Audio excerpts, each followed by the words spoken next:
আসসালামু আলাইকুম। আমি আজকে খাসির পায়ের নেহেরি রান্না করে আপনাদেরকে দেখাবো। আশা রাখি আপনাদের খুবই ভালো লাগবে। এটা খুবই সহজ রেসিপি, খুব সহজভাবে যাতে করে রান্না করা যায় আমি ওইভাবেই রেসিপিটা আপনাদের সাথে শেয়ার করতেছি। আমি এখানে 5 পিস খাসির পায়া নিয়েছি, যেহেতু আমাদের ফ্যামিলি ছোট, অল্প করে রান্না করব। প্রথমে আমি পেঁয়াজ দিয়ে দিলাম, একটু বেশি করে পেঁয়াজটা দিব। আদা রসুন বাটা ছিল ফ্রিজে, তাই এখানে 1 চা চামচ আদা, 1 চা চামচ রসুন বাটা দিয়ে দিলাম 1/2 চা চামচ হলুদের গুঁড়া, 1 চা চামচ ধনিয়ার গুঁড়া। এখানে মিক্স মাংসের মশলা দিয়ে দিলাম 1/2 চা চামচ। দিয়ে দিচ্ছি 2 চা চামচ মানে লবণ, মানে লবণটা আপনাদের স্বাদ মতো দিয়ে দিবেন। আর দিয়ে দিচ্ছি হচ্ছে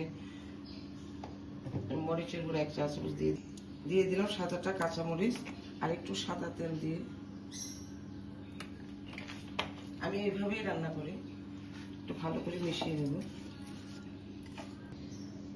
আমরা আসলে যে কোনো মাংস, যেমন বিফ বা মাটন বা চিকেন, যেটাই মাখিয়ে যেভাবে বসাই, ঠিক এইভাবে আমি মাখিয়ে বসাচ্ছি। কারণ এইভাবে রান্না করলে এটা সহজ হয় এবং এটা খেতেও কিন্তু খুব ভালো লাগবে আর রান্নাটাও খুব তাড়াতাড়ি হয়ে যায়। তো এইভাবে আমি এটাকে মাখিয়ে নিয়েছি, কিছুক্ষণ মিক্স করে নিলাম মশলা। এখানে আবারও বলছি মশলা আমি কী কী দিয়েছি। হলুদ দিয়েছি আমি 1 চা চামচ, 1/2 চা চামচ দিয়েছি ধনিয়ার গুঁড়া, 1/2 চা চামচ জিরার গুঁড়া, 1/2 চা চামচ মরিচের গুঁড়া, আদা বাটা 4 চামচে 1 চামচ দিয়েছি, রসুন বাটা 4 চামচে 1 চামচ, আর 7-8টা কাঁচামরিচ দিয়েছি। মরিচের গুঁড়া দিয়েছিলাম 1 চা চামচ, 1/2 চা চামচ। ভালো করে মিশিয়ে নিয়ে এখন হচ্ছে পর্যাপ্ত পানি দিয়ে আমি এটাকে করে নেব। এটাতে কিন্তু পর্যাপ্ত পানি দিতে হবে। পর্যাপ্ত পানি দিয়ে প্রায় 3 লিটার মতো পানি এখানে আমি দিয়েছি। এটা এখন আমি সিদ্ধ করব চুলার জ্বালায়। আমি গ্যাসটা জ্বালিয়ে দিয়ে এখন আমি এটাকে সিদ্ধ করে নেব। পরবর্তীতে আবার দেখাচ্ছি। শুকনো মশলার মধ্যে এখানে কিছু দারচিনি আর হচ্ছে 2টা এলাচ, লং আর 2টা তেজপাতা আমি এইভাবে ছিঁড়ে দিয়ে দিই। অবশ্যই গরম মশলা দিতে হবে। আর সামান্য গোলমরিচের, কালো গোলমরিচের গুঁড়ো দিয়ে দিতে হবে। এখন আমি ঢাকনাটা তুলে দেখতেছি, দেখে সিদ্ধ হয়ে গেছে নাকি। আমি 1 ঘন্টা জাল করেছি, চুলাটা একটু অল্প আছে রেখে। এই দেখুন একদম সিদ্ধ হয়ে গেছে, নরম হয়েছে, কত সুন্দর হয়েছে দেখুন।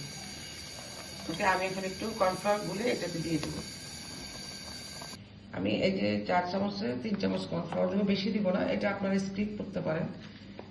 একটু কর্নফ্লাওয়ার দিলে একটু ঘন হয়তো ধারে খেতে ভালো লাগে, যার জন্য এই যে 3 চামচ 4 চামচ যে কর্নফ্লাওয়ার নিলাম। এটা একটু আমি পায়াতে দিব, এটা আপনারা স্কিপ করতে পারেন। কর্নফ্লাওয়ারটা এইভাবে ভালো করে মিক্স করে নিয়ে দিয়ে দিচ্ছি। আবারও বলছি আপনারা এটা স্কিপ করতে পারেন, না দিলেও চলবে, এটা অপশনাল। কিন্তু এটা দিলে সুন্দর লাগে, ভালো লাগে, ঘন ঘন হয়ে যায়। এখন নেড়ে একটু জাল করবো। অন্যদিকে আমি এটা তেল গরম করতেছি। একটা তাওয়াতে সামান্য সাদা তেল দিয়ে দিলাম।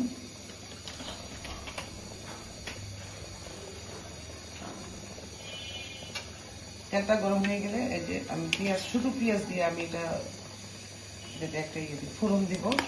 আর অন্য কিছু দিব না, রসুন দিব না, শুধু আমি পেঁয়াজ দিয়ে দিই। পেঁয়াজ দিয়ে দেবো, একটু ব্রাউন কালার হয়ে আসলে ওটাকে ফোড়ন দিয়ে দেবো। এইভাবে যখন ব্রাউন কালার হয়ে আসবে তখন আমি এটা ফোড়ন দিয়ে দেবো। এই যে এখন ফোড়ন দিয়ে দিচ্ছি, ব্রাউন কালার হয়ে গেছে দেখুন। এটা আমি ফোড়ন দিয়ে দেবো।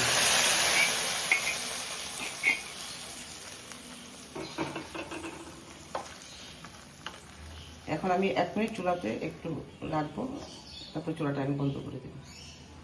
দেখুন কতটা সুন্দর হয়েছে, খেতে কিন্তু খুবই ভালো লাগবে। আমার তো খুবই পছন্দ খাসির পায়া, আমার মেয়েরও পছন্দ, তাই বাসায় রান্না করিনি। আপনারা এইভাবে রান্না করে খেলে রেস্টুরেন্টে থেকে নেহেরে এনে খাওয়া কথা ভুলেই যাবেন। আমি উপরে গার্নিশ করার জন্য নিয়েছি এখানে কাঁচামরিচ কুচি করে নিয়েছি, ধনেপাতা কুচি করে নিয়েছি, আদা কুচি করে নিয়েছি, আর হচ্ছে লেবু টুকরো করে নিয়েছি। এখন আমি গার্নিশ করে আপনাদেরকে দেখাচ্ছি। প্রথম হচ্ছে এখানে আদা কুচি দিয়ে দিচ্ছি সামান্য, তারপর হচ্ছে এই যে ধনে পাতা দিয়ে দিলাম, কাঁচামরিচ কুচি দিয়ে দিলাম,